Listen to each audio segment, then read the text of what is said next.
Me da mucho gusto, como siempre, recibir a los amigos de Contralínea, esta mesa de investigación Contralínea Sin Censura TV, en este espacio libre como el viento. Hoy saludo al maestro Miguel Vadillo, director de la revista Contralínea. Miguel, te saludo con mucho gusto. Hola Vicente, buenas noches.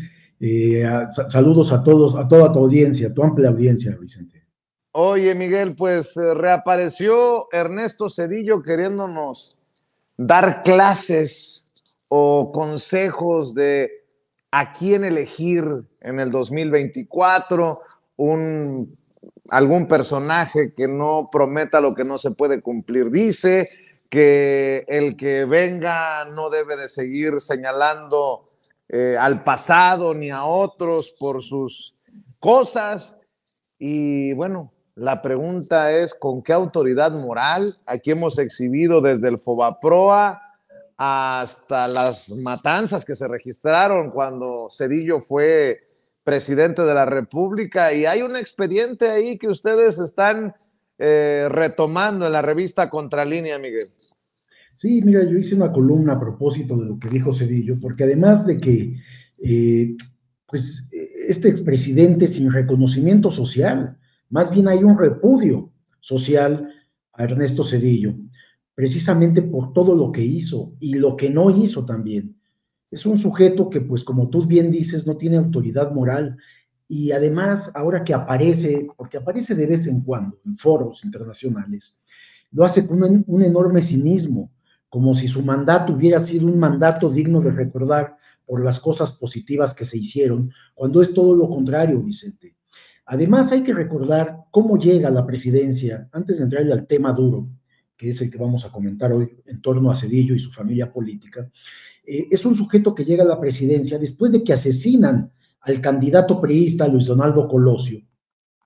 Y entonces Carlos Salinas echa mano pues, de un personaje gris. Había sido secretario de Programación y Presupuesto, después era el coordinador de la campaña de Luis Donaldo Colosio, una especie de asistente, de secretario ahí de Colosio. Y asesinan a Colosio por lo que se atrevía a decir y cómo iba a ser su mandato, no lo dejan llegar, y entonces Salinas lo da el dedazo para que sea Ernesto Zedillo el candidato a la presidencia, como se acostumbraba en el PRI. Y entonces, pues llega a la presidencia de la República. Ya estando ahí, para tratar de tener gobernabilidad, le entrega la Procuraduría General de la República al PAN, a Diego Fernández de Ceballos. Diego no va directamente a la Procuraduría y pone a uno de sus abogados, de sus socios, que es Antonio Lozano Gracia, y entonces Zedillo le entrega el Ministerio Público Federal al Partido Acción Nacional. Ahí Zedillo el mensaje que estaba enviando a todo el país y a los grupos políticos, tanto del PRI como del PAN y la oposición, era que el siguiente gobierno, una vez que él terminara, sería para el Partido Acción Nacional. ¿Y por qué? Tenía un enorme miedo a Carlos Salinas de Gortari, porque lo había traicionado.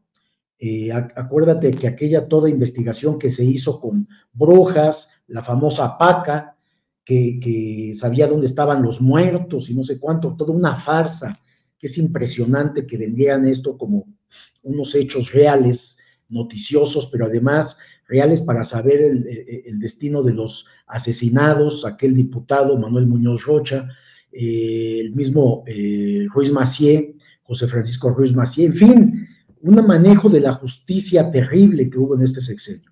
Pero ¿qué persigue Ernesto Zedillo en su mandato?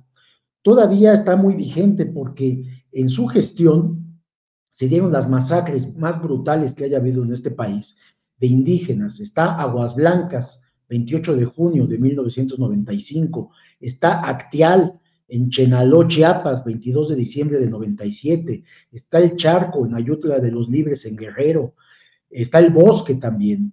En fin, masacres de indígenas que quedaron en la impunidad total. También recordamos cómo heredó la deuda más grande en la historia del país, con el multimillonario robo al presupuesto público del Fobaproa, que bueno, ascendió a 3 billones de pesos para rescatar a los bancos y a las empresas, a los grandes consorcios transnacionales, y que fuera dinero público el que se pagara. También remató los ferrocarriles nacionales de México, para luego irse a contratar con una de las mismas empresas a las cuales les entregó este sistema ferroviario. Y bueno, pues ya investigaciones nuestras en contralínea está cómo permitió la entrega de contratos de obras públicas a la empresa de su familia que se llama Grupo Intecom, manejado por sus hermanos. Y a su misma familia, sus hermanos, como secretario de Hacienda en el sexenio anterior, les entregó perdones y condonaciones fiscales vía la Secretaría de Hacienda y el SAT.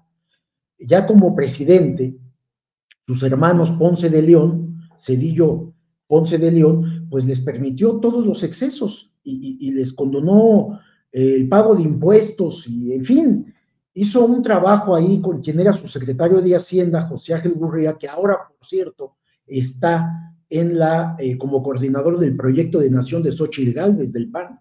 Es decir, los antecedentes que tiene Cedillo son verdaderamente graves como para que ahora nos venga a decir que le gustaría que llegue alguien a la presidencia, que escuche a la gente, que reconozca lo complejo, dice él, que son los problemas de México, y que alguien que no explote las necesidades, creando un discurso demagogo, prometiendo cosas que no serán cumplidas, y dice él que no divida la sociedad y que impulse las reformas que, y ahí dice en plural, que nuestros países necesitan, porque supuestamente estaba lanzando un mensaje para toda Latinoamérica, con una clara dirección al presidente López Obrador y a lo que viene para 2024. Es decir, Ernesto Zedillo, que ha estado ausente, está fuera del país, como bien sabemos, está en Estados Unidos, en la Universidad de Yale, y bueno, pues allá está refugiado porque a pesar de que han pasado tantos años de que fue presidente,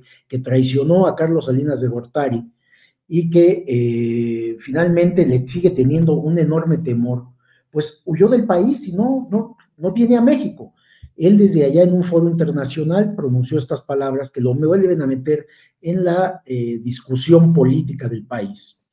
Y bueno, pues esto que estamos comentando, uno de los expedientes que yo considero de los más graves, y que en su momento, cuando él era presidente de la República, yo lo publiqué. En aquel entonces yo trabajaba en el periódico El Universal y está en primera plana, por si alguien lo quiere leer. Y bueno, ahí se trata de que su familia política, es decir, su suegro, el suegro del entonces presidente Ernesto Zedillo, y sus cuñados, hermanos de su esposa Milda Patricia Velasco, tenían vínculo con el cártel de Colima, dirigido por los hermanos Amezcua Contreras, apodados los Reyes de las Metanfetaminas, quienes además vivían en Colima, eran paisanos de la familia Velasco, la familia de su esposa. El presidente también se ha referido en una de sus conferencias matutinas a esto que declaró Ernesto Zedillo, quien es director del Centro para el Estudio de la Globalización en la Universidad de Yale en Estados Unidos. Y el presidente pues ha dejado en claro las diferencias político-electorales que tiene con los expresidentes priistas y panistas, y en este caso pues Ernesto Zedillo Ponce de León. Lo que podemos decir del expediente delicado que debería de estar en la Fiscalía General de la República, porque es un asunto de narcotráfico, de estos reyes de las metanfetaminas, del cártel de las metanfetaminas, los hermanos Amezcua Contreras, que finalmente fueron detenidos, pues estos sujetos mantenían comunicación con el suegro de Zedillo y con sus cuñados. También entraba en las órdenes y en la discusión la esposa del propio expresidente.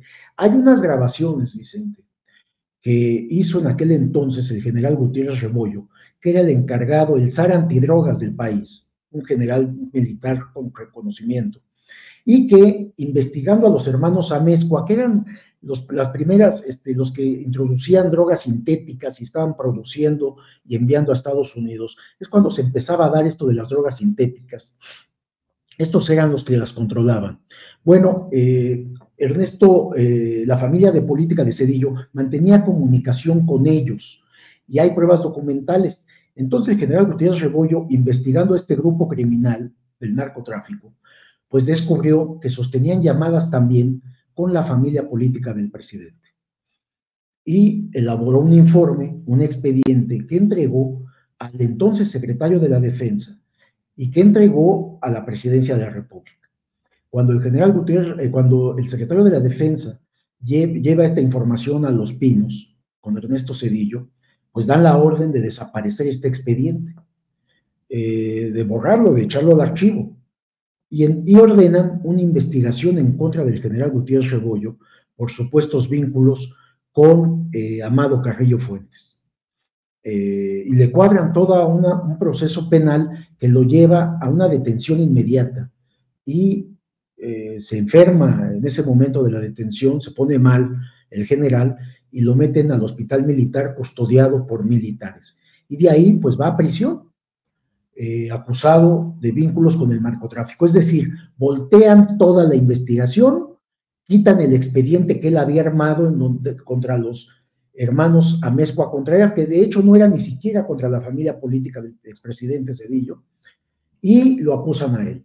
Lo que pasa que en las grabaciones se hace un documento que tenemos nosotros, Vicente, elaborado por el SAR Antidrogas en la Procuraduría General de la República, y donde menciona estos vínculos de la familia política de Zedillo y la comunicación que sostenía con este cártel de las metanfetaminas, pues para darles protección y ayudarlos en todo su trabajo ilícito que hacían en la producción y distribución de drogas. Y esto lo menciona este documento, que pues es un documento que tiene el logotipo de la Fiscalía Especializada para la Atención de Delitos contra la Salud, llamada en aquel entonces FEADS, y el título del documento se llama Organización de los Hermanos Amezcua Contreras, Tráfico Internacional de Efedrina, que eran los primeros momentos de estas drogas sintéticas que estaban circulando ya prácticamente en todo el mundo, y el grupo principal que las distribuía pues era este que estaba sentado en el estado de Colima, estado natal también de la esposa del entonces presidente y de su familia. De ahí el vínculo y el conocimiento que tenían, y finalmente la ayuda que se daba desde Palacio Nacional, bueno, no Palacio porque vivían en Los Pinos, a este grupo criminal, Vicente.